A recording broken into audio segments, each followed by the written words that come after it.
এটা হচ্ছে গোপালগঞ্জের গোয়ালা। এই যে রেল লাইন দেখা যাচ্ছে, সামনের দিকে চন্দ্র দিঘলিয়া আর পিছনের দিকে ভাটিয়াপাড়া। এটা রাজশাহী থেকে গোপালগঞ্জ যায়, আবার গোপালগঞ্জ থেকে রাজশাহী আসে। বিরাট বিল, এই বিলের মধ্য দিয়ে গোয়ালা হয়ে তারপরে গোপালগঞ্জ চলে গেছে।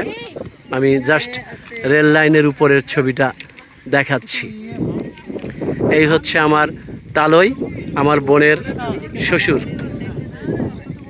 এই হচ্ছে আমার ভাই, এই হচ্ছে আমার ভাগ্নি। এই যে যাচ্ছে হেঁটে, ভাব ধরছে। এই হচ্ছে আমার মামা, গান গায় খুব সুন্দর। আপনার নাম কি মামা? রিদ্দি রহমান। আর এই হচ্ছে আমার ভাতিজি, তোমার নাম কি যেন? ইশরা।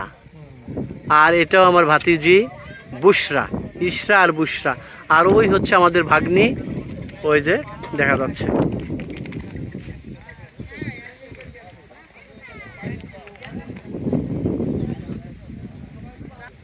গতকাল বিকেলেও আমি এখানে এসেছিলাম।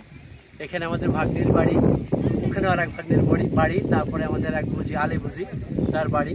গতকালকে এখানে এসে আমরা অনেক ছবি তুলেছি। এদিকে হচ্ছে চন্দ্র দিঘলিয়া, এদিকে হচ্ছে ভাটিয়াপাড়া, খুবই সুন্দর।